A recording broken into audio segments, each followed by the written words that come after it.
Okay, Phil. Next question. We get this one a lot, and I'm sure you hear this one a lot too. Um, so I myself am an endurance athlete. So how is sprint date right for an endurance athlete, and how can it get incorporated into an endurance athlete's current training schedule? That's a great question, we do hear that a lot. And I hate to go back to an answer that says, "Well, it depends," but it actually does depend on the event. Because if you're a college cross country athlete, it's different than if you're a track athlete trying to get ready to run the Olympics for the 1500 meters, which is 100 meters less than a mile. So, and that training is different than someone's triathlete, for example, the long triathletes, the Hawaii type marathons with the long triathlete courses of cycling, running, and swimming. So you have to train for those. We know that from training with decathletes, you have to train very specifically for those events. So you don't get faster at swimming when you don't swim. So obviously you've got a program in swimming, you got a program in running, you've got a program in cycling.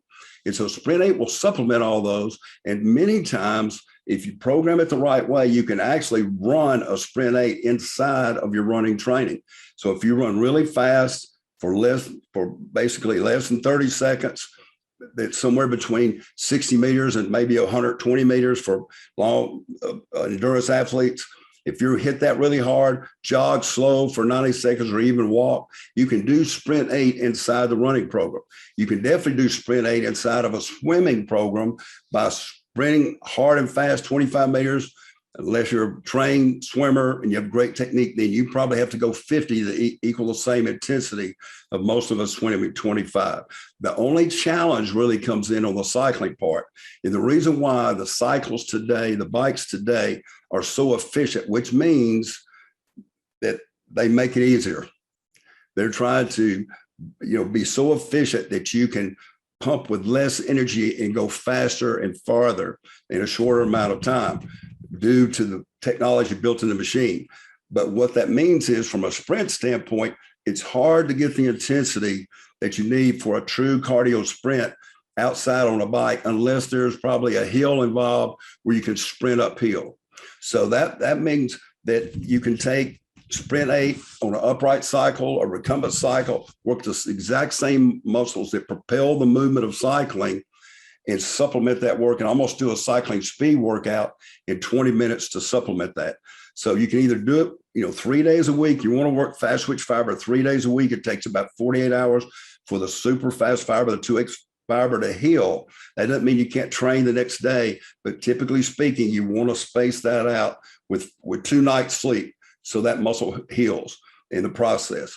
And so you can, if you're a triathlete, when you're swimming, we recommend think in terms of how you can swim a Sprint 8 workout while you're doing your swim training. So you're getting the endurance, the amount of time that you spend swimming in there, so your body understands how long you have to go when you swim, but then recruit the fast switch fiber, build more mitochondria that supplies energy to the body for the swimming competition. You can do the same thing with running. Cycling, you have to be a little creative, or either 1 day a week, get a really bad bike that's not efficient and stay totally upright when you sprint.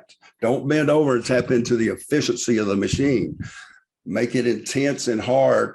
That works outside as well. But most cyclists don't want to ride an old bike, and it's very, very hard to stand straight up or sit straight up as you cycle. But that's what we're trying to do with Sprint 8. We're trying to make it hard and fast so you can't go longer than 30 seconds for that cardio sprint, to make sure you're getting that full release of exercise-induced growth hormone. So for any endurance athlete, if they wanted to do Sprint 8, you overall recommend still 3 days a week, maybe incorporate into some of their longer distance runs or bikes or swims or whatever it is that their chosen exercise is. But then they can continue on doing some of that kind of long steady state stuff in these days that they're not doing it, but certainly not doing Sprint 8 multiple days in a row. And that's correct. If somebody now does a long swim, they're not recruiting fast switch fiber. So you can supplement the next day with a Sprint 8 on a machine, but it's 20 minutes to work your fast switch fiber to build mitochondria to support those endurance events. But if you can do it inside the event for that specific movement, that's even better.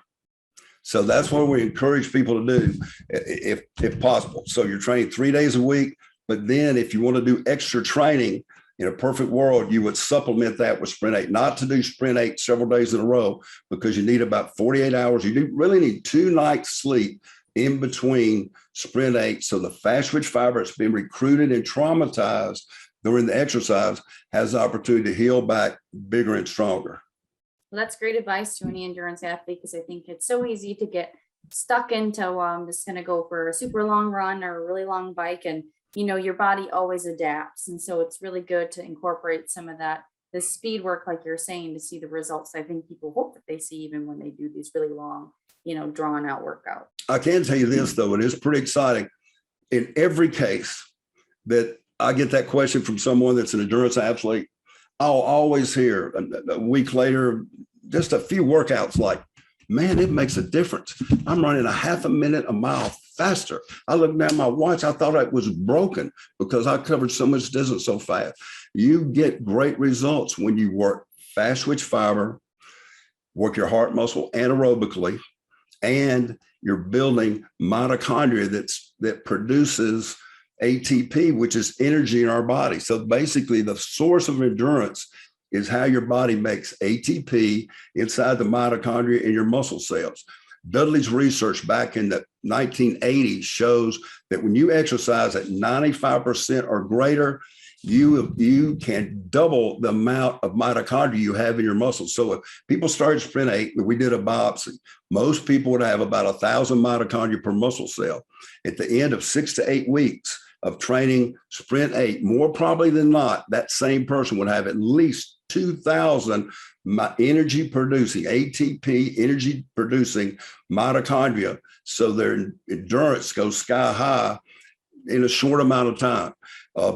Dr. Gabala's research shows that the Sprint 7, not quite the Sprint 8, but the Sprint 7 doubles endurance capacity, 3 workouts a week in 2 weeks' time. It's a hard 30-second sprint with up to a 2-minute rest for 7 reps. So it's almost a Sprint 8, but not as intense as a Sprint 8, and it doubles endurance basically in 6 workouts in 2 weeks period of time. So you do great things for an endurance athlete when you pull back and work for short periods, sprint cardio.